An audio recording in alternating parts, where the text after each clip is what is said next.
Welcome to the Outtake Show. The show where we give our landless opinions within the movie and TV world. Got the host of the most, Yard Man June, is in the building. Unfortunately, we don't have Naz in the building today.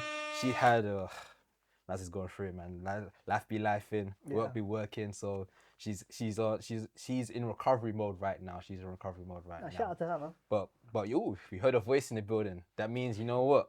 There's still more in the building as well. It's not just myself. We got how do I explain our guest here? Okay, we've done videos together from the early days of Outtake, cooking food in the back garden. You know, those are the days, man. Those are the days, man. How best to describe you? You're a cinephile. Would you say you're a cinephile? You're a cinephile. Yep. Movie buff. Yep. Cinema supporter. Yo, big time. Film critic. Yep. What? Third member of the Small Time Critics. Like that. We got Hashi in the building. Let's go. How you doing, man? I'm good, bro. I'm good, man. You know I'm saying? Glad to be here, man. Yeah, finally. Happy we made this. Yeah, finally. You've been on the hit list for a minute, man. Yeah, man. We were saying we had to get a certain amount of people on here before the year ends. Yep. You're probably like the second to last episode before we wrap this year. You know? Yeah. So it's nice to have you down here, man. We got a lot of stuff to go through, a lot of stuff to talk about. But before we get into the other topics, we do have a question that we ask all our guests. Yeah. What is your outtake? Ooh, what is my outtake? My outtake is. Let me think. So I've done a video on this, but I'll kind of elaborate on a bit more. My outtake is cinemas should be charging £5 for tickets across the world. Oh shit! So not £5. I'd say maybe like because dollar is the universal currency. Yeah. Keep every single film ticket, no matter what format. Yeah. As $5.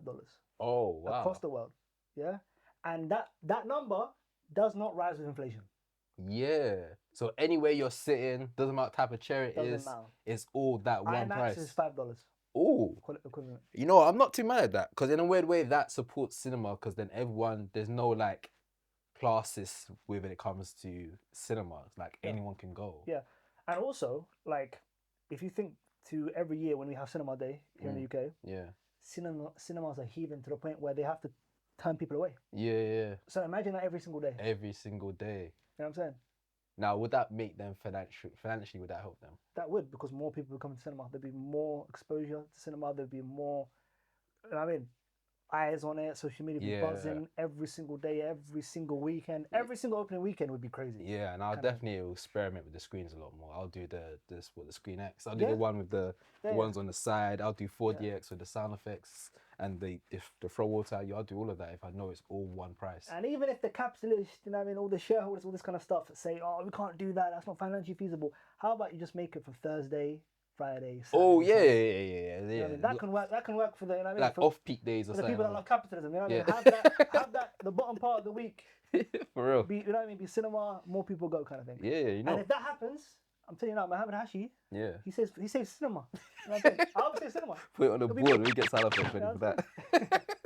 I ain't mad at the outtake, you know. That's funny enough because that leads to kind of one of our biggest topics on here when it comes to Netflix and their talks with purchase. Yeah, we're gonna get into that. We need to figure out a way to make things work. I got some takes. Obviously, I did my video on that as well, but I've got so much more to say. I couldn't fit in a 1 minute video. Bro, there's a lot to go through. But should we go into something heavy like that, or should we be more a little bit light-hearted? Obviously, let's get light-hearted. Let's get last night you was there. There's a pop-up from recording. I think the pop-up's coming to an end. Maybe next 2 hours, the pop-up's coming to an end of the Mighty Supreme. There's literally, a pop-up as we speak. Timmy's rolling up. Oh, you think he's gonna pop up as well? Oh, he is coming.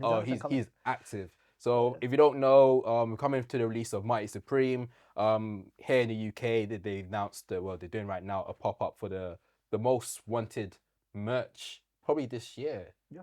The Mighty Supreme jackets are being sold. People are lined up since last night. Yeah. Queued up to now, waiting to go inside to grab the jackets. The jackets from us for recording are officially sold out. Yep. So what you can get is probably like a hat and maybe a hoodie. Yeah. But it's been crazy. But you was there last night. Yeah. They're live and center like the newscaster. You know? Yeah. Just had to capture. I did a video out there and basically I put it to my audience. Yeah. In the comment section, should I stay here and camp out or should I go to my warm bed? Yeah. And people are saying, go home. Go. I'm not gonna lie to you, like me being there for like I was there for like an hour and a bit. I almost caught cold. It was so cold out there. Yeah, It was it's blitz, isn't it? blitz, Yeah, bro. yeah, It yeah. was crazy. What are people saying down there? People were excited. People were jovial. But the thing is, bro, like I was telling you in the pre-show, like again, those resellers are already there, Active. Yeah. militant. Yeah. They're not gonna let anyone get in their way. Violence occurred. I think it was on my story. Like the police showed up. Oh shit. 4 people got arrested. Like Faking, no. on rip. Yeah, Kind of yeah. thing. This is funny because this is a weird like combination of two different worlds, like fashion and then the film bros. And the film bros are just like, I just want to get it because I like the film. It looks cool. And now you actually have to deal with the resellers and how that fashion world kind of combines, and it's gonna cause some problems. It's a very kind of like insidious part of the fashion world, like the resellers and that kind of like the hype beast kind of like nature of like fashion and stuff like that, and then that kind of crashing into cinema and marketing, because I think Timmy Chalamet, bro, you know what I mean, or as Adam Sandler says, Chalamet, you know what I mean? Is one of the best marketers out there, because the way this man is selling his film is crazy, bro. It's undeniable. I mean, like some people do see it as like him doing a little bit too much, but which he in a lot of ways he is, but to see someone that is so like into the arts and really wants to push their film, because we've seen some actors promote a film and not do it to the best ability, and now we're seeing someone that's doing it to the edge, where it's like, only think you're hearing this right now, even though we've got a big film like Avatar in the mix as well, we're hearing Marty Supreme shouted louder than ever before. Bro, all you're hearing is Shwep. Yeah, Marty Supreme Christmas Day. Marty Supreme Christmas Day. Marty Supreme everywhere, bro. And that's the thing, everywhere, like, bro, everywhere. how can a film have a catchphrase? You know yeah. Shwep. You know what I mean? Hey, bro. I need to make that into a sound effect for real. Yeah, for real. Yeah, but the thing is, bro, it's crazy, because the thing is, like, even the jacket has nothing to do with the film, with the themes, and any plot point in the movie. Yeah, it's literally a piece of history. I think that's the power of Timothée, where he's a rare actor to me, because he's so talented in the sense that he covers so much different niches. Yeah, like he's not just a film guy; he's also a fashion guy. And then during his press run, you learn, okay, he's hugely into like football, like British football, then hip hop music, then fashion, and then American football as well. So it's like he knows how to like somewhat, not, I want to say code switch, but like he can adapt to. You see the video where he cracked that? Yeah. But he knows how to like be a chameleonaire and like kind of just blend into all these different forms and niches, where it's like he knows how to bring everyone from across the park to go check out a film. So someone that doesn't even watch movies, that just likes football, will be like, you know, I'll watch Marty Supreme. Bro, I'll go as far as to say Timothée Chalamet is the last movie star. Oh shit, that's an outtake. I'll go as far as to say that. That's an outtake unto itself, my bro. You know what's crazy? The reason being is he can open a film, he can open a weekend. Yeah. You know what I mean? Even more so than Leonardo DiCaprio, who's one of the greatest actors to ever live. Yeah. Again, he promoted the film, did some TikToks with Chase Infinity, you know what I'm saying? And still didn't have an opening like Zootropolis. Yeah, the flops. 2. Or, you know what I mean? All these different things. Yeah. I wouldn't say it necessarily flopped, because in my opinion, it's still film of the year kind of thing. I haven't seen it flopped in terms of box office. In terms of box office, even then I would say, because again, what do you expect a movie like that to make 500 mil? Is that the expectation? I expect it to make profit. I don't think it's made profit yet. It will down the line. Eventually, it will. Again, once the kind of whole awards race is all finished, stuff like that, more people see it, more eyes are on it. It definitely will. But Timmy is the last bastion of someone who can open a film, who can market a film, who can be literally in the zeitgeist. Everything you're seeing on social media right now is Schwepp. Myself, other content creators in the film space were down there last night. Are down there this morning, kind of thing, doing whatever they can to buy a jacket that's a ridiculous amount of money. You know what I'm saying? Yeah. I was literally, before the show, I was negotiating with a guy. You know what I mean, for the jacket. He's telling me it's £800. You know what I mean? There's a huge kind of markup. Kind of thing. But that's just Timothée Chalamet. That's the Timothée Chalamet tax, so to speak. It's interesting you say that. Is he the last? I think he's not. I don't know if he probably is the last one, but I think he's gonna be the blueprint going forward. As in, like, I feel like actors that are now like coming up, they're gonna realize if you really want to get a film to do well, you have to do that model. No, I wouldn't say that, because, for example, he can market a film normally and it'll still do well. Like, put it this way, more people are gonna see Marty Supreme then I can't believe I'm about to say this, then Running Man. Running Man is a broad kind Yeah, of yeah, yeah, action yeah. film, you know what I mean? That caters to many different quadrants of the cinema audience. Yeah, But that one like didn't do great in the yeah. box office, which And is it's bizarre. weird because even like it had a somewhat unknown director, and No, then you had one of the best known directors here in the UK. in the And UK, but I don't someone know. who's well loved, by the way. He's well loved. Yeah, but I don't know if he's that known in the US. Maybe that there's definitely an argument there. That's why you have Glenn Powell, which is also somewhat a good marketer, but No, but again, it's crazy. Like Glenn Powell, again, very very charismatic. You know what I mean? yeah, Great in interviews, great on the kind of press circuit, all that kind of stuff. But he's not Timothée Chalamet. It's crazy to say, like, because the thing is, I think Timothée that's an age Chalamet, range, huh? probably more of an age I wouldn't even range. say that. Timothée Chalamet is more prestige. Yeah. You know what I mean, he'll go prestige. What do you mean? Stuff like, As in you go over the top or no, go? no. He's making films that are like with great filmmakers. Obviously, Glenn Powell's making films with great filmmakers, Yeah. but about like stuff that isn't kind of like a drama or like a necessarily like a quote unquote thriller or genre film. He's more drunk. No, He's more like art house. I would say art indie. house adjacent Yeah. kind of thing, more prestige, Oscar bait kind of stuff like that. Because Yeah. again, a lot of the stuff that Timothée Chalamet will do will be up for Academy Awards. Yeah. Will Glenn Powell in Running Man Oh, be up for an Academy Award? he's more of a blockbuster. There you go. Type of So guy. there's one. They're going for one quadrant of the audience, Yeah. whereas Timothée Chalamet films are going for another Yeah. kind of thing. Like again, like Glenn Powell's last film. What was his last film before The Running Man? Was it Hitman? Yeah, Hitman. Even let's say Yeah, I think it was Hitman. Top Gun Maverick, Or- All About You, Yeah, all kind that of thing. Twisters. Stuff like Yeah. that. Again, that's going for popcorn cinema, Yeah. Joe Average kind of thing. Go watch it kind of thing. Whereas Tim Chalamet did a biopic about Bob Dylan Yeah. kind of thing. You see, that's going for a certain audience. And that still got enough buzz for a film that I don't think people were probably interested if it was someone else that was Exactly. that was there. So what do you think?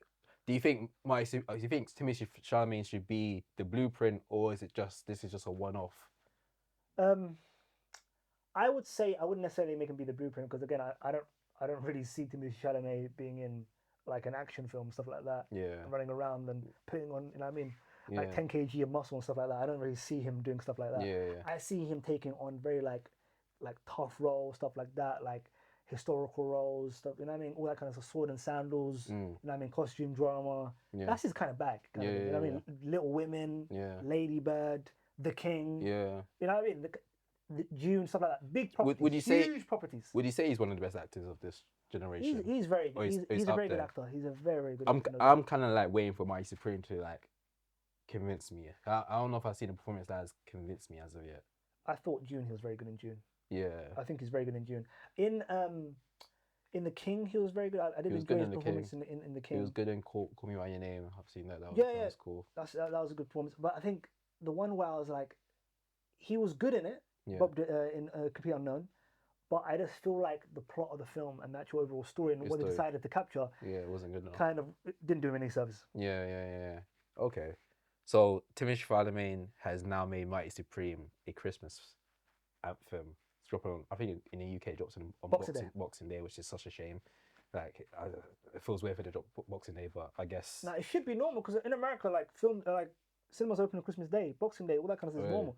I'd love to go cinema during that time. I'm planning to go Boxing Day to watch a film with my partner's family, but it's gonna be Avatar. That I'm thinking it's not really. Mighty Supreme is more of a. I hear it. Mighty's more like age rated, isn't it? Oh yeah, definitely. The Avatar is not really gonna be the cusp of like really like putting it through. Yeah. Just touching on Mighty Supreme, I was seeing online because people were talking. I think it was Variety that put an article out talking about Mighty Supreme, saying is Timothée Chalamet gonna save indie film? There's someone quote tweeted it saying, "Is Mighty Supreme an indie film if the budget is 70 million?" It's not. Yeah. There's no way it's an indie film. An indie film is probably under 10 and under 10 mil. Again, an indie film is usually single figures. Yeah. In regards to the millions, it's normally thousands of pounds. Yeah. But then when you like say because at most this year alone, A24, which is probably known for doing indie films, have had some of the biggest budget films this year. Oh yeah. Like The Smashing Machine was another big budget film. It's ridiculous. And then we got Mighty Supreme as well. Can we still call like A24 like a indie production? No, A24 right now is a mid-major. Mid-major. Yeah, because right now they've kind of graduated from indie and are in the awards conversation every single year. Yeah. They have huge backers.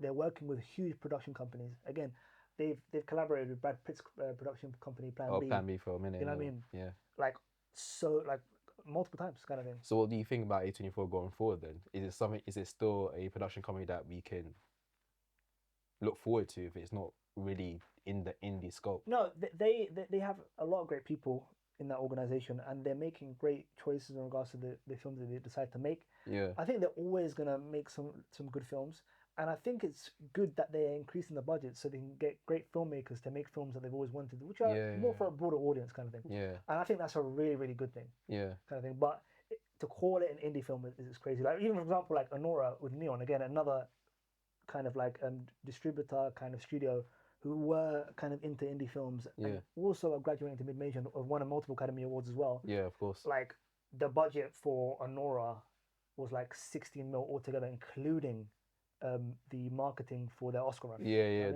they added a lot of money. So again, I think it could be 16 or 18 mil.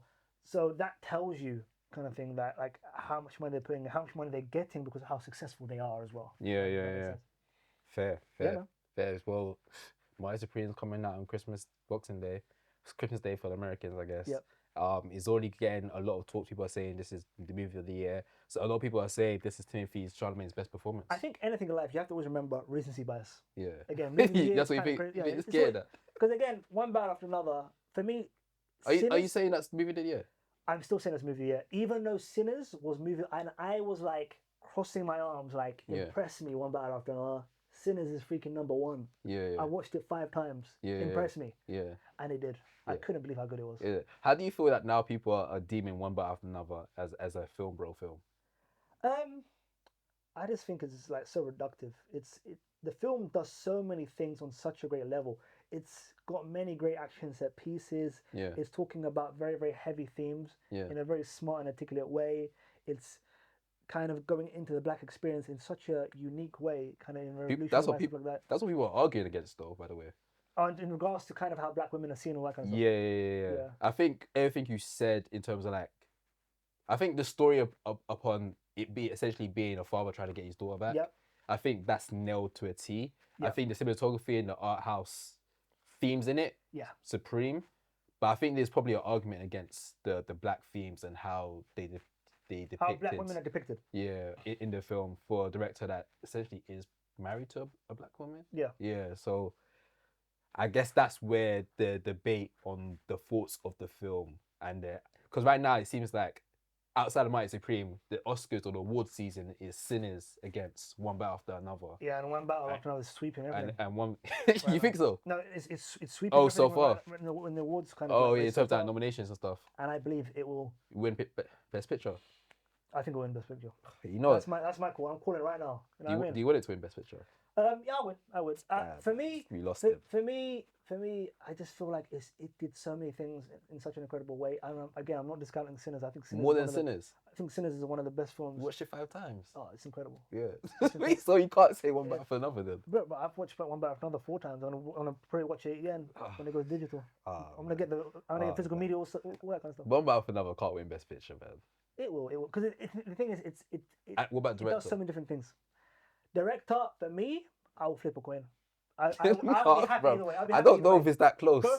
Both my uncles, if they win, I'll be happy. Sorry, I interrupted you because you was talking about Best Picture for One by Another. You say it does so much different things. What are the different things you feel that it captures that will make it does action so well. It does. It does comedy, performances. It does. Direction, cinematography, score. So many different things are just done so well, and it's so interesting. Kind of thing. Like Leo is putting out a generational. Like this film is one of those films where if someone said to me this is a film of the decade, it's hard for me to argue. Really? It's so good. Like Sinners is not a conversation about, but Sinners is right there, by the way. Like I don't want people to think I'm like Mohammed actually is not into Sinners. Sinners is a generational work. It sounds like you ain't really into Sinners like that. I'm into Sinners, bro. I'm telling you right now. Sinners is an incredible film that does so much. The first time I watched it, the scene where it kind of goes through the history of music. That's a beautiful scene. It's a beautiful scene. That's one of the best scenes. But when I first watched this year, at the screening, it kind of took me out of that because I was immersed in the time, in the story, And for 1 second, it kind of took me out, and I felt like, oh, I'm in a cinema again. Yeah. I think that makes sense. Okay. But then obviously, I got back into the film. Yeah. And then that was the one thing that I dinged after the first watch. Yeah. Having conversations, I was like, you know how it is. You know what I mean? Yeah. Unless it's great after you go to screen. Yeah. We're out there for another hour. You know what I mean? Debating and stuff like that. You know what I mean? Pleading our case to God on why this film is great or why this film is bad. Yeah. Kind of thing. And people were telling me like why it was so good. And I was like, okay, you know what? Let me give it another go. Yeah. Yeah. When on release, and I'll see what I'm saying. Thankfully, there was another screening like 2 days later, and I watched it again. Yeah. Kind of thing. I was like, I get it. Oh, no, oh, fair. And then I took my brothers to go see it. And they're like, that's fantastic. Then I took my cousin, the counselor. He's like, that's fantastic as well. That kind of thing. So yeah. Do you feel like with one battle after another, you got it like straight away? One battle after another, I was just so impressed at how polished it was. Like the selection of like music, the score, the Johnny Greenwood score, like the cinematography, the performances, like Benicio del Toro was just outstanding. Like his performance is really good. I think it's kind of underrated. Like people were saying that obviously Sean Penn as Lockjaw is like the one that's going to get the Academy Award like for Best Supporting Actor nomination. Yeah. But bro, Benicio's Sensei. Come on, bro, Sensei. Yeah. Does his body movements even when he's getting arrested and he's doing that little dance like. You know what I mean? Let's get to work. Yeah. You know what I mean? That's amazing. But yeah, I guess it's head to head between these two big films. Yeah. But it does sound like Mighty Supreme might enter the list as well. It will enter the race for sure, kind of thing. Yeah. But again, I think with Oscar kind of like campaigning and stuff like that, you got to think about what you say. You got to think about how you promote stuff. Yeah. And last year, his speech at SAG, when he was very confident, saying, "I want to be one of the greats. I want to be the MJ," and all that kind of stuff. For me, that was endearing. Yeah. I supported that. I was thinking that's incredible. Yeah. But in a recent press run, he's talking about how this is the best performance of his career, stuff like that. He's never he's putting out like a level of performance today is so great, like every single film he does. And that's kind of like, I'm not saying I think is arrogant or I think he like a bit pompous. Like, a lot of people are really getting at him and digging him for that kind of thing. And I guess you're creeping towards maybe that line because again, a lot of people just generally can't delineate between like supreme confidence and arrogance. Kind of thing. You know what I mean? I kind of hate for Timothée because I'm actually with you. Like I kind of support what he's been saying. Yeah. Like from his SAG speech, I think that SAG speech kind of hurt him quite a lot. Yeah. Especially in the industry in terms of like looking at him because not any actor really speaks like that. Yeah. Especially in this day and time. But when he was talking about who he's inspired by, he didn't just name actors. He named athletes. Yeah. So he clearly sees this MJ, like he sees this as competition. Yeah. And he sees this as the Oscar, as his Super Bowl, as his NBA ring. Like he sees this as the trophy. Like he's competing to be the best. And he's a guy that's also influenced by music, specifically hip hop, which is a very competitive genre. So it's like, so when he said these things and through his whole press run, I understand why he has this energy. But I guess in the acting world, this is something that is just looked down upon. Yeah, or frowned upon more than anything else. Yeah. But I'm looking forward to. I kind of like his energy with this whole thing, man. I like actors to be like, I did a really good job and stand in it. And if people are actually backing up saying he did a good job in it, then as long as his performance matches to what he's saying, then. Junior, regarding this, I couldn't agree with you more. For me, I care so much. Yeah. About anything I do. Yeah. That I'm passionate about. Yeah. You know what I mean? Like this, like, you know what I mean? Like film, like filmmaking, all this kind of stuff. I love it more than anything else. It's the only thing I'm good at, kind of thing, in regards to talking about, doing all that kind of stuff. And I care. And I want everyone else to care as much as I do. Yeah. And I get that from Timmy. Yeah. Kind of thing, you know what I'm saying? Yeah. And I think that's so cool. And that the fact that he wants to be the best possible person at what he does is fantastic. Yeah. I think everyone should aspire to be that. I want to be the best at what I do. You know what I mean? You're already the best editor I know anyway. You know what I'm saying? All that kind of stuff. Appreciate it. So like, again, people to strive for perfection and self for excellence is great. It's a good thing. Yeah. In my opinion. And sometimes you don't have to be humble. Yeah, bro. If you are the best at what you do, and like you were editing, you don't have to be humble. You should say, I'm really him. But yeah, we'll see how things turn out in Oscars. I think that'll be like next year in February probably. I think it's normally February, right? February, March, yeah. February, March, we've seen the Oscars. Yeah. But in sad news, I guess, or bad news, depending how we look at sad news according to Mohammed. How we look at things. This has been an ongoing thing. I think this last couple of weeks now has been ongoing. With Netflix looking to buy Warner Brothers. Yeah. Well, Netflix and Paramount. Paramount's still trying try to buy it. I think from recording, Yeah. what has happened is Netflix has put out a bid for it. I think it's somewhat been accepted, but now there talks about agreements. Yeah. And now Paramount has jumped in with a counter Yeah. bid for it. And now, from what I know, there hasn't been any update from that. Yeah. But has the whole industry in a rut, confused and kind of somewhat scared about what's the future of cinema. What's your thoughts on it? So I did a video fairly recently that came out earlier this week, where I honestly am worried that the heart of cinema is at stake. Yeah. That cinema might die Yeah. because of this acquisition. When you have a streamer, essentially a tech company, Yeah. buying one of the most storied film studios in the history, you know what I mean, of this thing that we both love, it's scary because they would then be in control of all of these wonderful pieces of art, and then could potentially like make them into TV shows, Netflix TV shows, stuff like that. Like Yeah. imagine like a Matrix Netflix TV Oh show, shit. episode They can muddy the waters. kind of thing, and that Muddy the IP. it's scary. And again, when you have the person in charge of Netflix, Ted Sarandos, publicly say, "I am not interested in the theatrical model," it's a scary proposition. Yeah. And it's something I am really, really worried about because the cinema experience is extremely important to me. Windows being open for an extended period of time.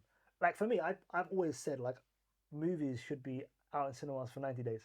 Yeah. Just 90 days kind of thing. As of recently, the windows have been closing more and more than ever before. Like certain films Yeah. will be out for like a week or two, then close, and then another film comes on. Netflix have kind of like given us like a week or even sometimes a few days with certain releases from the big directors. Yeah, put it this way. Obviously, we're going to talk about another film in this franchise, but like Knives Out, The Glass Onion, Yeah. second in the trilogy so far. That film did exceptionally well in cinemas, Yeah. but Netflix only had it in there for a week. Yeah. I wanted to see it in cinemas when that film came Same. out. I couldn't find it anywhere near me. Yeah. I have to come to your sides Yeah. to try and find it. Yeah. You know, which is ridiculous kind of thing. To be Had to living in travel London, I far. have to come all the way to East London Yeah. to watch a film. Ridiculous. And it's really disappointing because that film could have done ridiculous money. Numbers. Similar to the first film. I Yeah. watched the first film in cinemas. Same. I in a watched it. packed cinema, Yeah. The first Knives Out. And for them to not put it back there, antithetical to kind of like capitalism making money. It's like it's dumb. But they want to keep it on the service so more people are subscribed to the service. Right? Yeah. And that's what I'm afraid they'll do. Ted Sarandos is now kind of like tracked back on a lot of his comments. I'm here to save cinema. Nah. No way. He kind of contradicted himself in it with Frankenstein with the release of it. Like he was obviously every time he does press run, he'll be like fuck AI and all these type of stuff there. But now it seemed like you did this film that I was lucky enough to make sure like I got a local cinema. Shout out to Castle Cinema that was able to give it a screening of it. Shout out them. But it's like there was a really short window to watch that film, and I think a lot of people just didn't even know that it was even out in cinemas to even give it a watch. But for some certain directors to now work with Netflix and still try to spill like thoughts about encouraging cinema is a very like it kind of contradicts what they're saying. Like how do we support your film when we know you're not really. I don't know. It's a weird thing now. No, I get what you're saying. That can go two ways. Like a lot of filmmakers, basically similar to there's a wonderful scene in Sentimental Value. Have you seen Sentimental Value? Yeah. When he talks about Netflix, doesn't Huh? Yeah, they talk about Netflix. He has a press interview. Yeah, the press interview. He goes, "Are you not worried about your film having a short window or not going out in cinemas?" He goes, "No, we're gonna. Our film will be in cinemas. Don't worry." Yeah. And then his agent and producer partner were like, we're still negotiating kind of, and again that's a perfect summation of what Netflix is. And again, a lot of these kind of directors and kind of filmmakers who then make these deals are like, oh, we're going to be in cinemas and I'm going to have a theatrical window, right? And Netflix, yeah. And then down the line, slowly cut. And again, I think the most famous director that's kind of working with them on a regular basis is David Fincher. Yeah. And David Fincher is obviously one of the best directors out there, but he's someone who wants full creative control. Yeah. Like final cut, no one talks to him, and Netflix gives him that perfectionist, kind of thing, and say they give him all the money on the front end. Yeah. Don't worry about the back end. This ain't coming out in cinemas. Yeah. Or it's gonna have a very, very short window in cinemas. That's maybe what he's negotiating. But again, it doesn't really serve cinema, does it? Nah. Kind of thing. It's like directors want to get films made, and they know Netflix got the money for it, so they're willing to switch up their morals to get their film made. Yeah, but I think it's important to say making a movie is a miracle. Oh yeah. It's one of the toughest things to do. Yeah. Now, I'm not saying it's tougher than being a teacher or a nurse or anything like that, but to make great art, to make a film, to get the to get what do you call it, financing, to get production investors, actors, all that kind of stuff. Yeah, it's so difficult. And when Netflix is saying we will make your movie, but you have to, you know what I mean, like sacrifice A, B, C, and D. A lot of filmmakers say yes. Yeah, a lot of filmmakers say yes. I mean, kind of. My question to you is this: what do you think should happen with WB? Who do you think should buy it? Should it be Paramount, Netflix, or a third party? So the third party that I was hoping to buy was Comcast because they're backed by Universal. Thank you, bro. And they're known. They already had the sentiment of like we want to put movies in the cinema. That's the whole reason why Christopher Nolan left Warner Brothers, because they were making HBO and they wanted to put HBO Max or whatever it was called They were doing day and day. They were doing day and day. They were putting the film out in cinemas and then out on, what do you call it? I think it was Max or HBO. Or direct kind of thing. Yeah. And that was crazy. And he immediately left. Yeah, and he went to Universal, someone that a company that actually wants to put movies in the cinema. Yeah. That's what I would love to go to. I have not heard anything. What Comcast has not said anything. Yeah, this is why you're my brother, man. Because we agree on this one, bro. Honestly, because like Universal are run by a really really smart person in Donna Langley. Okay. I think she's British, and she's extremely smart. She makes great choices for the studio and all that kind of stuff, and she immediately like said, "Yo, Chris, come, you know what I mean, come to Universal. Oh, sick. Let's make some great films." Yeah. Like, look at them, with Oppenheimer, the success of that, and all that kind of stuff. This shows you how smart they are. They make great films, stuff like that. And again, if Universal for me are the only people that can save cinema right now. Because I don't like to be fair, Paramount.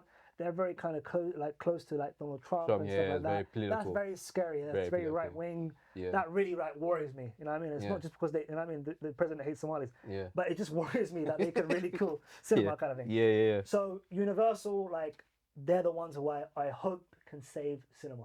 Yeah. You know what I mean? Like, chances are it will end up in Warner Brothers. It will end up in Netflix's hands. Yeah. But I feel like, I guess what do you think will be the shift in cinema now? Would this be a rise for indie films to be more Indie used? film will die. You think indie film will die? Indie film will die with this. Because again, if Netflix are trying to maximize their money with Warner Brothers, all that kind of stuff, they will try and make the most profitable movies they can. They're not going to care about like indie film stuff like that, because again, it's not going to kind of meet their bottom line. Yeah. Again, they have made some quote unquote indie like films, indie looking films, or indie kind of subject films, theme films. I'm more leaning in towards Netflix and Warner Brothers will have the combination, and then they'll be on the side dominating streaming platforms. But I guess now it will leave a window for like a Neon, like A24, or even like a Universal to be like, okay, we are the ones that are dominating. Or Searchlight as well. Dominating cinema. Yeah. Would that change the shift of what the type of movies we're getting now in the cinema? Because we got essentially less big houses making movies for the cinema. Because of that, more movies that are sure thing will need to be made in that kind of like metrical that kind of argument. Yeah, so they'll make more films that they know that will make money back. So stories will be less risky. Yeah. Like similar to how right now we're not getting like mid-budget films made. Like we're not getting a genre film about like a heist. Like we're not getting like heist films. Yeah. We're not getting like revenge thrillers, stuff like that. We're not getting like a contained story similar to like Die Hard and stuff like that. Yeah. Stuff like in and out, 90 minutes, you know what I mean? Bish bash bosh. We're not getting those anymore, kind of thing. Yeah. You know what I mean? We're not getting like a score, for example. You know what I mean? Yeah. We're not getting like these great films like La Femme Nikita. We're not getting like a Leon. We're not getting like these cool films. We're not getting like a Gross Point Blank kind of thing. We're not getting A Long Goodbye. These kind of great films that had like middling budgets that just did really well and were like great stories and like people's favorite films. Like my favorite film, Miller's Crossing, it's not a box office film. It's not like it's just a great thriller with like dialogue that's like music and all that kind of stuff. I'll talk about Miller's Crossing too much. I'm sorry, guys. But that came out in the cinema, and people got to enjoy it in the cinema. Exactly. And I guess now, if we're going on the dark side of the future, those films probably won't even get made because they just don't think they'll make the money. And if they are made, it'll be straight to streaming, which hurts my heart. Yeah. So what do you think we should do as film critics, as people that are voicing our opinions on movies on our platforms? I think continue just to kind of voice our support for cinema. like actual, not just talk about it, be about it, go to cinemas like you are, like I Yeah, am, yeah, on a regular basis, stuff like that, multiple times a week. yeah, Support your local cinemas, stuff like that. yeah. Like, Definitely but support a local especially one. independent cinemas, kind Yeah, of stuff like that, who are literally fighting for their life, stay in business. These are cinemas we should be going to all the time. Kind of yeah, thing. yeah, That's the kind of things we should be doing, kind of advocating for the best possible thing. Even maybe even voting with our wallets, like unsubscribing from kind of Netflix and stuff like that, yeah. until they give us assurances. I think at the end of the video I did, I spoke directly to Netflix and said, please, I mean, respond to my video, alleviate my fears, kind of thing. Yeah. I mean, haven't had a response yet. See, coming man, they're doing plans right now. Exactly. I think at some point they're gonna have to officially announce. I think Netflix films will still go in the cinema, but Yeah. the window is gonna be very closed. Where it's like, Yeah. it's gonna be you have to really keep your eyes out for cinema releases more than ever now. Like Frankenstein, you blinked, you missed it. Oh yeah, It's literally. ridiculous. I remember I watched that LFF. Yeah. When it's coming out, oh, 3 weeks time. Like, what? Yeah, Kind of crazy. Like, I yeah. had no one's telling me no For more. like 1 week. We're in the film space. We barely know these release dates. Yeah, it's crazy. It's crazy. It's crazy. I was lucky because, like you said, like having a local cinema, I just went on checked out what's in my local cinema, Yeah. and I saw Frankenstein. I was like, oh, okay, cool. Rushed over there. So yeah, it's definitely a point for everyone that loves movies or people that just go movies on a regular basis. Just be like, let me check out my local cinema. Let's check out the indie cinemas near to me because they're the ones gonna show these limited releases. Chances are the limited releases won't be in the big cinemas as much because they're kind of catering to the ones that are going to be there for like a 3 weeks or up to a month. So, and even as for us to even just encourage people to go there, go to the cinema and understand the different deals that you can get with cinema as well. Like cinema doesn't have to break your pockets as well. There's definitely ways to get affordable tickets, memberships, discounts on a weekly basis, like Saturdays and Fridays. I think certain cinemas do discounts. I kind of just voicing that over and over again, and just letting people aware of what's That's out. A good shout. They can watch. Or we implement my plan and save cinema. Yeah. Either one, they'll get saved. Exactly. But speaking of movie that should have been in the cinema, yeah, we got Wake Up Dead Man, the third installment of the Knives Out mystery, which I kind of hate. I hate that. Yeah. That grouping. But again, capitalism, man. Yeah, I mean, literally. Netflix gave Ryan Johnson an offer he couldn't refuse. Yeah. SEO, man, trying to make sure all the keywords get There you go, SEO indeed. Trying to get searched SEO up. indeed. This is a big all-star cast with a plethora of different names in it. I think, did you watch it at LFF as well? Yeah, I watched it at LFF. Yeah, I don't know if you watched it at the same time. Was it the same screening? We probably did. Yeah, probably did. I want to say, on camera, this is probably the best one in the series to me. No, it's still the first one. You still think it's the first one? Yeah. Go on. What did you think of it? I really liked it, man. The thing is, for me, like, I always want the mystery to be something that is hard for me to work out. Yeah. Now, I watch so many films. Normally, I can see the twists and who done it like a mile away. Yeah. But with this one, like, I caught it pretty early, a lot earlier than a lot of people, even way earlier than Triz was sitting next to me. Yeah. Kind of thing. And I was still entertained, and I still, like, it was done in such a good way. I thought it was very, very smartly done in regards to kind of the mystery. I thought the performances of this were really, really good. I think Josh O'Connor has proven himself to be Josh O'Connor, obviously, I know that's Maz's guy. Yeah. You know what I mean? But with Josh, I've always thought he was a great actor. For me, he really impressed me in Challenges. Challenges is really good. I was shocked at how good he was in that. Yeah. And with this, he's basically the heart of the film. Oh yeah. Like he's in the film so well. more than essentially what was meant to be our protagonist, but he's not really our protagonist. He's just like, was it a Block? Saffron Block? Benoit Blanc. Benoit Blanc. Yeah. Yeah. Say that again. We dub it. Yeah, we dub it. We dub it over. Well, not me saying it. Because he's probably like 20-30 minutes in the film. Nah, he's in it quite a bit, but like he comes in quite late. Is that what you mean? Yeah, like he's not in the film half of the film. Nah. I would say he comes in probably around 30 to 40 minutes in, from what I remember. Because I've only watched the film twice. But the thing is, like, I thought that their first scene together was an outstanding scene about religion and belief and faith. Yeah. Outstanding. There's a lot of talks about faith. You know what I mean? Which I think is really, really good, because similar to kind of Conclave, like a film that really deals with like religion and faith in such a great way in regards to kind of like people's belief and people's like kind of not disbelief, but people's waning kind of like faith in something that they cannot see and something that's not tangible. And I thought that was explored very well in regards to like Joshua Connor's characters like hopelessness and what brought him through religion, all that kind of stuff. Done incredibly well, kind of thing.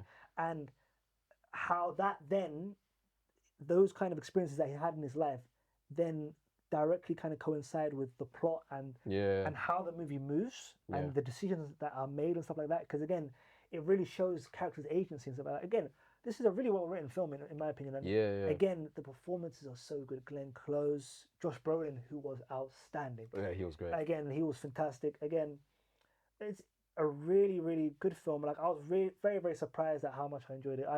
Because again, like opening film at LFF, like it's normally a good one. Yeah. And boy, did they pick a good one. They did, and it had great writing. It was quite comedic as well. Like I was actually surprised how funny it was. Yeah. I was also surprised how well filmed it was as well. For like like there was some real like cool shots, lot of like long takes, lot of like camera movements. I think there's one scene when one of the characters is like in a garage, literally just watching a football game. Yeah, and like the cameras just like slowly zooming in and stuff like. It's really played. I also really love like the homage to like old whodunit mysteries. Yeah. They played with the iconic one where it's like the room. What's it called again? It's like they had this book that was constantly reading that they took notes from to do the crime. Oh, was it the Agatha Christie book? It was like the Great Escape or something like that. It was one of something. Yeah, but it was paying homage to a old school mystery and made that the theme of this one. So it's like this is the same, but we're gonna do a little twist in the end as well. It's funny because like obviously to include in the plot that there was a kind of like a book club that solely read kind of like whodunits and kind of like murder mystery books. Hilarious. So the person who was the murderer got really kind of proficient and really knowledgeable because of the book club, which I found was very, very funny. Yeah, it has me thinking maybe I should read a couple of books just so I can have something of that skill set, just in case I need to use it on anyone or any person. Okay, we're not gonna dig into that too much. No, but it was a really good film. I think it's a film that definitely deserved a cinema release. Yeah. Same as the last one, Glass Onion, which I didn't enjoy it as much as Wake Up as Dead Men. There's talks about this being like, I think the director was jokingly, or maybe he was being serious, but saying that he wants to do this until essentially he passes away, or as soon as him or Daniel Craig say, we've I done hope enough. he's joking because I think they're contracted to do another 2 more with Netflix. Oh really? I think that there's going to be 5 altogether. 5. Do you want, how much more of these do you think you want from them? Keep on hammering them out. I don't mind. I enjoy them as long as they're good. As long as they're of the quality of like number 1. If it can get to number 1, if you do like the first one, that'd be great. So you don't think this one's better than number 1? No, number 1's great, man. Number 1, like again, you're talking about cinematography. That one, that cinematography, that's good. Stuff like that, the night, the opening murder and stuff like that. Again, you got freaking legends like Christopher Plummer, Chris Evans in one of the best performances post kind of like Marvel that he did, which was like. Can we briefly talk about Chris Evans and his plight after Marvel? I'm not having this. He's picked we're diametrically opposite on this one. Go on. Wait, you think he's done some good performances since Avengers? Okay, now am I saying Ghost is a good performance? Hell no. Am I saying what do you call it? Forgiving Jacob or whatever it was, that horrifically bad Apple movie thing? Wait, that was alright. That was decent. Was it defending Jacob? Defending Jacob. That was awful. Awful. I forgot the name of it. That's so bad. That was awful. He done that Christmas one with The Rock. Awful. So you're on my side then? But. Nah, what's the but? What have you done that redeemed himself? He redeemed himself being the best part of The Materialist. Oh, come on, man. Do you like that film? I have issues with Materialist. I have many issues with Materialist. And you think Chris Evans saved it? Or was the best thing? He was so good. Now, again, maybe it's because the overall theme and the kind of message of the film is that broke boys should be given a chance. Broke boy propaganda. It's not that, you know what I mean? As a broke boy myself, you know what I mean? We need this kind of PR.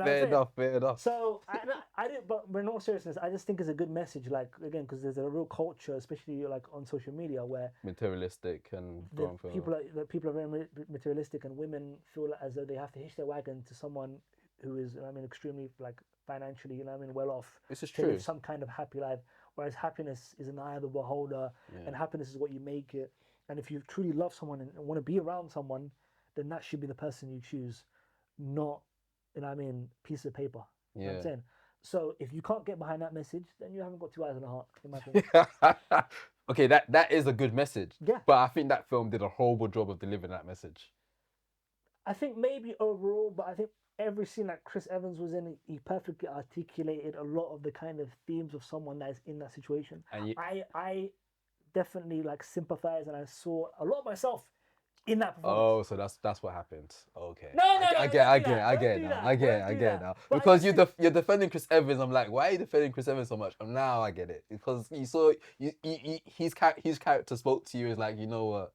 okay, He's Chris the guy. Evans is me. I am Chris Evans. Is that what you want? Is that what you want? There you go. That's what There you go. that's what it's given. Hey, shout out Chris Evans, but he needs to talk to his agent because he's Rocky. Nah, he's a good actor, man. He He's is done some great with stuff. horrible films. There's good actors that just pick bad films.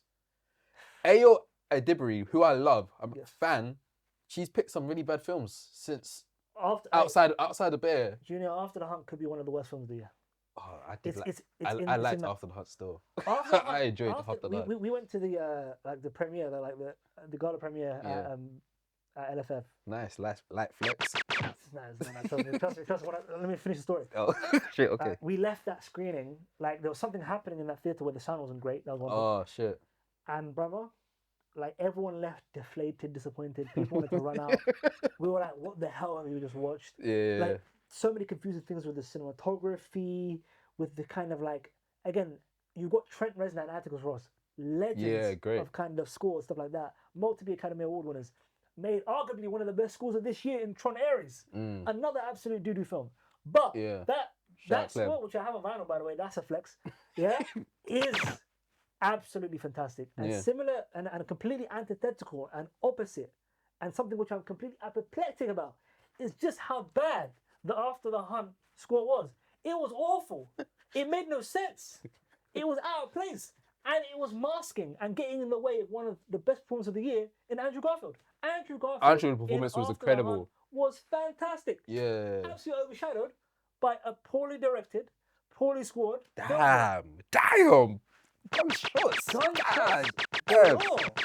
So, is it worth talking about Luca then? Because Luca has done some Rocky films. What's the last? Well, Challenges for me probably is his last film. Challenges is an outstanding film. Challenges. Yeah. Again, he's got great cinematography as well. To be fair. Yeah. That always but helps. the thing is, you say that, but I actually did enjoy the cinematography from After the Hunt. I did enjoy like certain shots. I thought it was people can look at it and what was go. All the hand stuff? He was doing. What was all the I hand thought that was cool. I thought it was like it's out of place. It is, but it's like I like that it's out of place. He's experimenting with it. He ain't messing with anything else. You don't give a damn. This film is awful. Like, bro, I was with people that were like, I want my 2.5 hours back. People were angry. I'm with you. I still think it's not a good film, but I think in my brain, like, I defend it from a standpoint of like someone that's clearly experimenting and probably clearly didn't do a good job experimenting. Yeah. He was just having fun with it, and I thought that's what was kind of cool about it. It was like it's very different than any other film I've seen this year because it was so off-putting and off place at certain points. So when they're having an argument and it cuts to the hand movements, I'm like, that's different.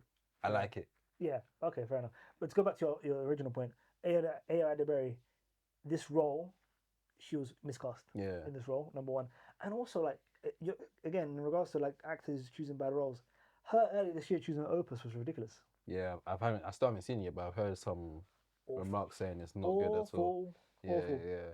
And there's another film that's out right now. Ella McKay. She's in it. I didn't even know she was in it. But someone put like a post showing all the films she's done recently. Listen, James L. Brooks. Yeah. Outstanding writer, outstanding director. I'm going to give that film a chance. I haven't seen it yet. Yeah. I'm going to give that film a chance. I cannot wait. Yeah. What was he? It was said that he took a 15-year break. I'm not too familiar with him, but I just saw like articles about it saying that he's been off like Hollywood for like 15 years or something like that, and now he's came back. Like, what's the stuff he's done before that people may know? Terms of Endearment. Terms of Endearment. Okay, so that's like his film that for me is like one of the best films. Like that film is one of those films where it will absolutely break you. It's one of those films that you'll think about for a long, long time. Okay. For like many days and weeks afterwards, kind of thing. Really, really great film, and even though it's kind of sad, it's kind of in a strange way rewatchable as well, kind of thing as well. A very, very good film. Yeah. A great filmmaker, Great writer as well. Yeah. Seem like you do watch a lot of films back, don't you? I'm a huge into rewatching. Yeah. Rewatcher. So Yeah. how do you find the time to rewatch films and also watch new films? So obviously we go to a lot of screening stuff like that, as you already know. Yeah. So that certainly helps. But also like if I'm not going to a screening, like I'll definitely after I'm kind of done with everything I'm doing during the day, in the evening I'll like put on a film kind of thing, definitely Yeah. kind of thing, stuff like that. And on the weekends, Oh, you treat films like a like how oh, I can't say that. How people treat like a red glass of wine. in a way, as someone who can't drink, probably that's correct. Yeah, Yeah. And I just normally kind of like wind my evening down with that kind of thing. Yeah. And as soon as I'm done with that, maybe like a good like an hour-ish, maybe I'm like then kind of winding down, doing other stuff, maybe like playing video games, all that kind of stuff. But I'll always like go towards the end of my night with a film, no matter what. Fair. No matter That's what. interesting. How did you get into?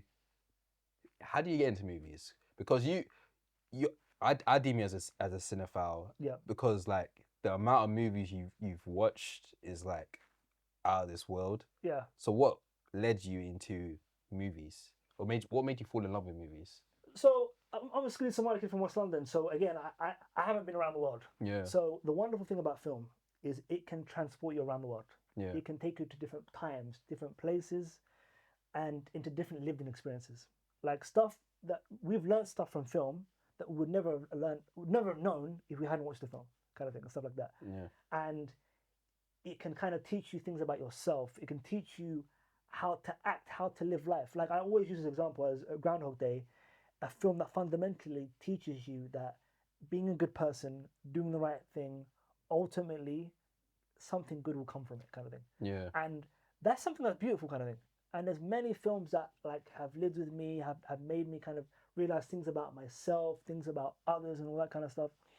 And it's such a rewarding kind of art form, kind of thing. And it does so many different things.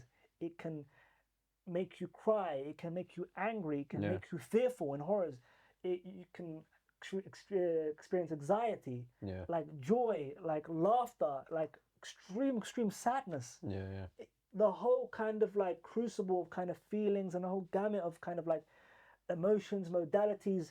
Cinema does all of that. You know what I mean? What better thing is there? I don't think there's not many art forms that can do that. Or in kind of one package. This is giving me Tom Cruise winning his Oscar speech. Hey, there you go, man. There you go. Would you say there's one film that stirred you into movies, or was it was just you just watching a bunch of stuff and you just happened to be like, you know what, this is movies for me going forward? My favorite film is Miller's Crossing. Obviously, I talk about it a lot. Again, people are getting tired of it. I saw the video when you was like doing the 20 questions. Yeah. Bro, that was probably the hardest one to pick. It was the hardest one to pick. pick. The thing is, like, I watched that when I was 15 years old. Okay. And it's about a man in the middle, all that kind of stuff, like between the love of his brother, so like his friend kind of thing, who trusts him, and the love of a woman who also happens to be the fiancée of the of the guy that is his brother. So again, it automatically, you know what I mean? Drama, tension, it's fantastic. And the film is both funny, dialogue like music, the Carter Bell will score. It's got great set pieces. It's got great act, and it's like you're getting all of these things in a movie. Like I'm being entertained, I'm being made sad, I'm thinking about love lost, love found, my own experience. I'm thinking, this is incredible. Let me dig more into this. Kind of thing. And then I started watching all the classics. Then I got the kind of like the IMDb 100. Then I got the AFI 100. Watched all of those. Dope. And I just started like basically educating myself in cinema since then, kind of thing. And I think since 2011, I have watched 500 films a year. This would be the first year, since 2011, where I do not watch 500 films a year. Jesus. I'm currently projected to watch 372 films this year, which isn't a small amount of films. But isn't 500. The reason being is because, as you know, I've really like doubled down on content creation, all that kind of stuff. So it's taken up a lot of my time. You know how it is editing stuff like that. Crazy. And editing for me takes like an hour and stuff like that to edit my videos, where probably for you would take like 2 minutes, you know what I mean? Because you're such a supremo, you know what I'm saying? Hey, man. So again, sacrifice, all that kind of stuff. Am I upset about it? Yes and no, because I'm doing more and I'm getting more success and more opportunities when it comes to that. That's great. But at the same time, again, watching films and like really ingratiating yourself with films is great. Like I have like a long list of stuff that I still want to watch before the end of the year, which I will be watching. Like right now, I'm putting together like my top 10 and top 5. Yeah, So I'm same. rewatching a lot of stuff, and again, like falling in love and kind of reevaluating stuff. For example, like I wasn't 100% on board with Weapons. Like I did like Weapons, but I didn't Yeah. think it was like this kind of aberration kind of thing. But now I'm kind of seeing that Eddington, something I really hated the first time I watched. I'm like, oh my god, this could be the best COVID movie ever made. Yeah. About that kind of time and Same. stuff like I that. think it's kind of underrated, that film. I'm slowly coming to the terms where it's underrated, stuff like that. Rewatched Black Bag, which I loved, and I love even more, and stuff like that, which came That at the was start good. of the year, Yeah. but no one remembers because of Yeah. recency bias, Yeah. stuff like that. But cinema, You have a gripe on recency oh, I hate bias. recency bias. But cinema is a wonderful thing, and I think more people should watch more movies and stuff like that. And again, do not be. I think the biggest thing that's stopping people from watching cinemas, and let me talk directly to people right now, is decision fatigue. All right, spend 5 minutes, max 10 minutes, and then randomly select a film and watch it, kind of thing. If there's a genre you watch, all right, I want a bit of action right now. Don't spend too much time trying to pick a film. Bang, select the film, watch it. Yeah. I feel like there's a lot of people outside of like moviegoer watchers that kind of don't know what they like. Yeah. And because they don't really open themselves up to watch so much different genres to figure out what they do and don't like, so they just rely on streaming platforms that we just spoke on just to say top 10 list of movies that's in the UK right now that to watch, or this is a new film, go check it out type of thing. Allow yourself to go back because there's a plethora of like incredible films. Oh yeah. For you to watch and really just experiment on different genres, and then you start to figure out, okay, you know what, I'm not the biggest fan of musicals, but I really do love like a drama thriller. Like find these mixtures of genres, and then you start finding your style of filmmaking, and then take it from there. How about this? I'll even go one further. Yeah, you'll put my socials, like you'll tag me in when this comes out. Yeah, if you're finding it hard to pick something, DM me. Yeah. We'll have a quick chat. Yeah. And I'll recommend you something. Man's doing that. Like I'm a film sommelier. Let me recommend you this. Film sommelier. You know what I mean? Kind of. I love the wordplay. You know That's hard. So, bro, because the thing is, I love how many people that I know will say, yo, Hash, bro, look, help me out. Yeah. Mohammed, please. I need something to watch. I'm feeling like watching something that's got action kind of thing with a bit of comedy. All right, how about you try this? Yeah. You know what I'm saying? Kind of thing. Like someone like was really into like Dwayne Rock Johnson kind of thing. He worships the guy. And I said, bro, have you watched Central Intelligence? Because no, I haven't. He had no idea what it was. That's your bag, bro. Go watch that. Yeah. He freaking loved it. Did I love it? That film trash. Yeah, that film, that film. But there's always a movie for someone. That's the beauty of it. Again, like even like today and yesterday, you see what's happening with the Marty Supreme stuff, like absolute pandemonium, chaos. Yeah. Like people treating like a freaking heist. Yeah.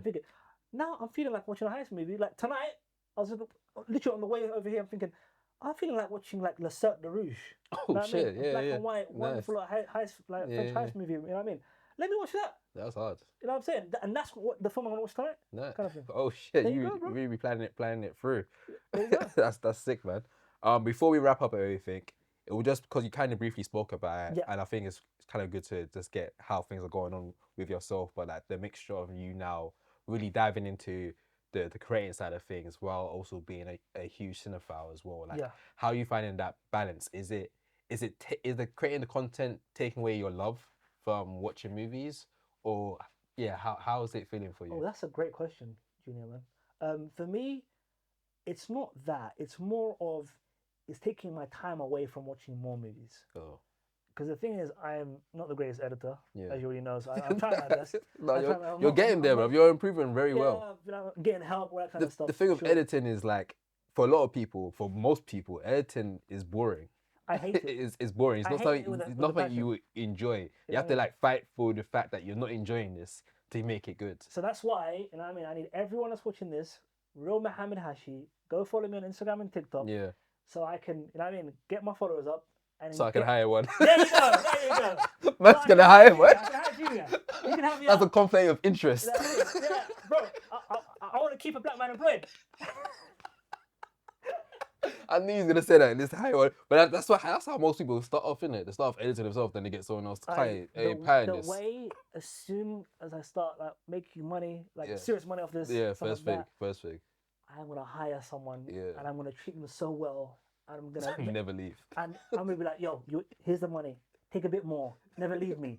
Edit. Yeah. You know what I mean? Go crazy. But yeah, like I said, it's more time than anything else, kind of thing. I am enjoying it, like being creative, making these videos, stuff like that.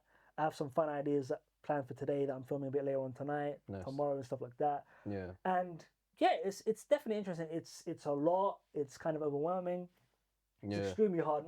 This isn't cracked up for everyone. Trust me, not all people. Oh yeah, because you're watching movies, you're creating content over it as well, and then you're messaging for like going to like screeners and stuff like that. So it's like, and then you have like your actual job as well. So it's like, Yeah. this, and then you have life. There you go. They have life that. So there's so much elements that's knocking you around. So the struggle is definitely real. So when people see us at these screenings, they think that we're just, it's great, you guys are killing it, but we are. But it's also But like working. there's so much work behind the scenes that people just don't see. Yeah. The countless emails. But it is the late night incredible to editing. say, like, me watching Sentimental Value in the middle of the day is work. It's a great feeling. That was amazing. You know what I mean? That's an incredible Yeah. film, and to say that's something that you do Yeah. as part of, you know what I mean? Seeing stuff that's not gonna be out. Some stuff that I've seen, like My Father's Shadow, that won't be out until like next year. It feels good to see that and be offered to see it again. What Like, movie, by incredible. I cried my eyes out. There you go. But like to see this stuff is definitely a privilege. So it kind of like the hard work definitely shows that it's paying off. So what are you looking forward to for 2026? Oof. Believe it or not, like Avengers Doomsday is something that I'm really interested to see how that kind of like plays out. Yeah. Because again, like Marvel, like have they reached the heights of kind of like that last phase where phase 3, where everything kind of like culminated to absolute brilliance in Endgame? Not really, if I'm being brutally honest with you. I agree. I just maybe the only film that's got even a little bit close to that is Thunderbolts, and even then you can argue probably no. Yeah, it came and went for sure. Came and went for sure. For me, Odyssey, Christopher Nolan. Oh yeah, have you got tickets for that? I got tickets for the. You got the tickets, yeah? Yeah, I got the what was that? The IMAX ones. Because he dropped it like a year you before. serious? Yeah, I grabbed them. Oh my god, you're one of the people that went crazy and bought them. Yeah. Goodness me. Yeah. My partner messaged me saying, she's like, why is there something in my calendar saying the Odyssey? It's like I was so confused, but I'm like, oh yeah, you've got tickets for that. Let's go watch it. That you're crazy, man. That's unhinged behavior. I was like, you know what, yeah, let me do it. I want to get these tickets. I'm hoping that something happens where, cause you know what, I went to the Sinners one. I was so annoyed. I went to the Sinners one. I think it was like opening night. I got IMAX tickets. Yeah. Obviously, they had those T-shirts, which was cool. Very appreciative. They gave out free T-shirts. But then, like next week, start giving out film roll from the actual like for the movie. Like, well, why didn't you give it to the people that was there? That was there first. I'm hoping there'll be something there for us. Like, I hope Nolan pops up. I hope for something. But it should There's be fun. a Tom Cruise film with Alejandro Gonzalez Inarritu that I would love to watch. Oh, I'm looking forward to that. Yep. Street Fighter. You know what? Yeah, I was very like unsure about it, but it looks pretty good. I wasn't looking forward to that at all until I saw the trailer. It looks pretty good really because good. the directors of Talk to Me were meant to do it, but they dropped out. And they did bring her back, and I think they're working on some other stuff. Film, by the way. Yeah, very good horror film. It was good year for horrors. Really so good. I was like, what's gonna be Street Fighter now? And then obviously 50 Cent was announced. Andrew Schultz, who's a comedian. I'm like, okay, maybe they're leaning more into the goofy cartoon side, which kind of works for like a game like that. Cody Rhodes. And yeah, like wrestlers, like they got some. It's a weird batch of people. It's definitely like English class. Getting all the random kids to be into a group to make a project. Yeah. But from the trailer, it looks like, okay, you're definitely paying homage to Street Fighter. And it seemed like, I don't know if there'll be much of a story, but I don't know it should be fun. Like. It should be a fun film. Yeah. Yeah, so yeah. Is that all the films you're looking forward to? Or is there any others? I'm trying to think. There was one I was thinking about now that had a date. The date changed for it fairly recently. The date changed. There's quite films like there's loads of films where the dates are just like changing. I'm looking all the time. to Spielberg's Untitled sci-fi. Oh, yeah, that's another great shout. Alien film with Joshua Parner's going to be one of the leads in it. Yeah. Common Domingo, Emily Blunt's going to be in it as well. That's going to be. That's. I have no idea what it's going to be about, but I think it's going to be incredible just because of the name alone. So I'm looking forward to that quite a lot. There's an A24 film next year about Anthony Bourdain, a famous food critic. Yeah, Dominic Sess is playing Anthony Bourdain. Yeah. Good luck to him because again, he's got to get that performance right. Yeah, I That's think gonna be very tough. he's got a good director. Director I really like. He did Blackberry that I really enjoyed. So he's doing another film like this. Oh, Blackberry, I love that. Yeah. So I think he's really in real good hands. So I'm really looking forward to that. I think it's under A24. If I'm not mistaken, it's under like an indie production house. So I'm looking. That's like my top film I'm looking forward to for next year because I just like Anthony Bourdain. I think his career was incredible. So I'm excited to see his story. They have big films like Michael Jackson. Michael's huge. Yeah, Michael's gonna be huge. That's gonna come out. So Michael's gonna be huge. That is gonna be crazy. Yeah, it's gonna bring out everyone outside. Everyone's gonna be outside. Mums, aunties, uncles. The oldies are gonna be going to the cinema, going crazy. But yeah, man, we got a big year ahead of us. Hashi, you're now doing a lot of content yourself, so I'm wishing you the best for next year. Thank you. Next year's going to be a great year for movies. Yeah. Hopefully, cinema will still be alive. Yes. Flourishing. And so will we. And you'll be thriving as well. Yeah, hopefully. We'll still be active. Yeah. Start going to some film festivals here and there, abroad as well. Seeing the fruits of our labor and whatnot. Yeah. But it was a pleasure having you on. It was great to have you on as always. This was so fun, man. It feels like we've better been recording. Bro, yeah, we've been yapping for a minute still. Yeah. There but like I said, there was a lot of stuff to go through, 100%. But we're looking forward to 2026. 2026 is going to be a big year for us, big year for cinema, and I can't not wait. Thank you guys for watching. You got the whole series, most Yardman Dunes in the building. You also got Hashi in the building as well. Until next time, peace. Peace.